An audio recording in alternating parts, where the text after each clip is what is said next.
Yes everyone, welcome back to this channel. तो बेटा last class में हमने कुछ इंपॉर्टेंट क्वेश्चंस देखे थे एसएसटी के। ये सारे आपको मिक्सअप क्वेश्चंस मिलेंगे हिस्ट्री, सिविक, ज्योग्राफी और इकोनॉमिक्स के।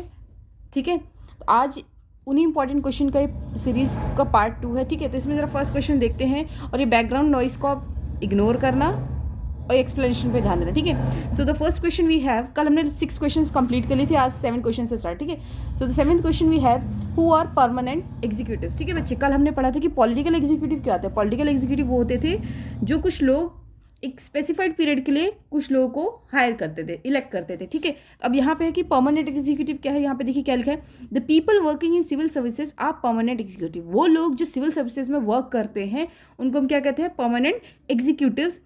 They remain in office even the ruling party change. जैसे हमें पता है हर 5 साल में जो रूलिंग पार्टी है, जो गवर्नमेंट है, वो चेंज होती रहती है। तो गवर्नमेंट के चेंज होने के बाद भी वो लोग जो सिविल सर्विसेज में कॉन्टिन्यूसली वर्क करते रहते हैं उनको बच्चे हम क्या कहते हैं, परमानेंट एग्जीक्यूटिव। क्या कहते हैं उनको हम, परमानेंट एग्जीक्यूटिव। ठीक है, okay next we have what is coalition government. ठीक है, कोalition गवर्नमेंट क्या है, मतलब कोalition गवर्नमेंट का मतलब बच्चे एक ऐसी गवर्नमेंट, एक ऐसी सरकार जो 2 पार्टी से मिलकर बनी, यानी कि इसको गठबंधित सरकार कहते हैं। इसको क्या कहते हैं, गठबंधन, गठबंधित सरकार। ठीक है, यहाँ देखिए क्या लिखा है, a government formed by an election of 2 or more political parties, usually when no single party is able to get majority support of the number in legislative. ठीक है, देखिए यहाँ पे लिखा हुआ है, क्या लिखा है कि ऐसी गवर्नमेंट जो कि अलायंस से बनी हो 2 या 2 से ज़्यादा पॉलिटिकल पार्टीज, 2 या 2 से ज़्यादा पॉलिटिकल पार्टी के अलायंस से, उनके साथ आने से जो एक सरकार बनी है, 2 या 2 से ज़्यादा पार्टी जब आपस में एक साथ होकर एक कॉमन पार्टी बनाती, एक पर्टिकुलर सरकार बनाती, उस चीज़ को हम क्या कहते हैं, कोalition गवर्नमेंट। क्या कहते हैं, कोalition। और कह रहे हैं इसके अंडर में फिर जो जितनी भी पार्टीज आपस में इन्वॉल्व है उसमें कोई भी एक सिंगल पार्टी अलाउड नहीं होती या फिर एबल नहीं होती इस चीज़ के लिए कि अब वो अपने लिए एक पर्टिकुलरली कोई भी मेजॉरिटी सपोर्ट ले सके इन लेजिस्लेटिव में। ठीक है, क्योंकि अब वो पार्टी क्या हो गई, एक साथ हो गई, उनका ग्रुप एक साथ हो गए, तो वो जो भी काम करेंगे वो सारे ग्रुप का होगा।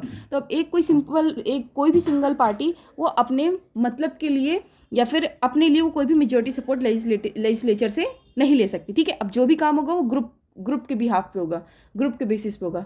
ठीक है, ओके, आई होप आपको समझ आया। देखिए नेक्स्ट क्वेश्चन, देखिए नेक्स्ट क्या है बच्चे, कि in what way Lok Sabha exercise more power than Rajya Sabha. कह रहे किन वेज में जो लोकसभा है वो ज़्यादा पावर से एंजॉय करती है देन द राज्यसभा। ठीक है, देखिए क्या लिखा बेटा यहाँ पे, any ordinary law needs to be passed by both the houses. कह रहे हैं कि हमको ये पता है कि कोई भी जो कानून आता है देश में, कोई भी लॉ बनता है तो it is necessary to be passed by both the houses. ठीक है, दोनों हाउसेस के थ्रू क्या होना चाहिए, पास होना चाहिए। But if there is a difference between the 2 houses, the final decision is taken in a joint session in which members of both the houses sit together and take decision. ठीक है, देखिए क्या लिखा हुआ है कि इन केस अगर वो जो लॉ नहीं पास हो रहा, कुछ कॉम्प्लिकेशंस आ रही है, तो उस केस में क्या होता है, मतलब कुछ डिफरेंसेस आ रहे हैं, तो उस केस में क्या होता है बच्चे कि दोनों हाउसेस के लोकसभा और राज्यसभा दोनों हाउसेस के जो मेंबर्स होते हैं वो क्या करते हैं, फिर एक साथ आते हैं एक जॉइंट सेशन में, और वहाँ पे साथ में बैठकर वो लोग क्या करते हैं, फाइनल डिसीजन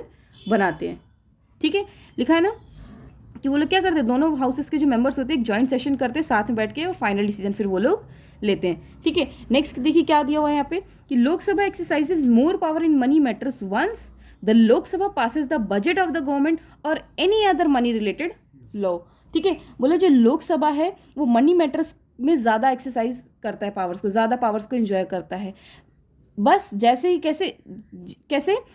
ही लोकसभा ने गवर्नमेंट का बजट पास करा, जैसे ही लोकसभा ने क्या करा, गवर्नमेंट का बजट पास करा, या फिर किसी भी मनी रिलेटेड लॉ को जैसे ही लोकसभा ने पास करा, उसके बाद वो सारे के सारे मनी रिलेटेड मैटर्स में अपनी पावर्स को एंजॉय कर सकता है। कौन कर सकता है, लोकसभा। कौन कर सकता है बच्चे, लोकसभा। ठीक है, क्लियर है, okay.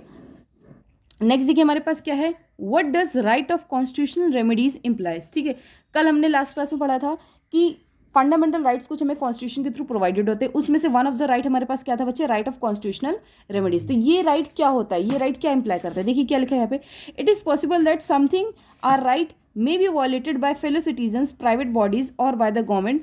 When any of our right is violated, we can seek remedy through court.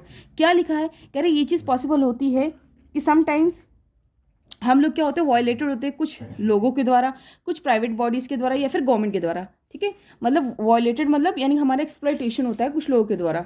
ठीक है, उस एक्सप्लॉयटेशन के अगेंस्ट जब हम खड़े होते हैं और कोर्ट में जाके अपना फेवर मांगते हैं कि ये चीज़ जो हो रही है हमारे साथ गलत हो रही है, तो उस चीज़ के रिगार्डिंग जब हम कोर्ट से अपना फेवर मांगते हैं तो हम क्या करते हैं, we seek remedy through court, we seek remedy through court, यानी हम अपनी प्रॉब्लम का सोल्यूशन किससे मांगते हैं, गवर्नमेंट से।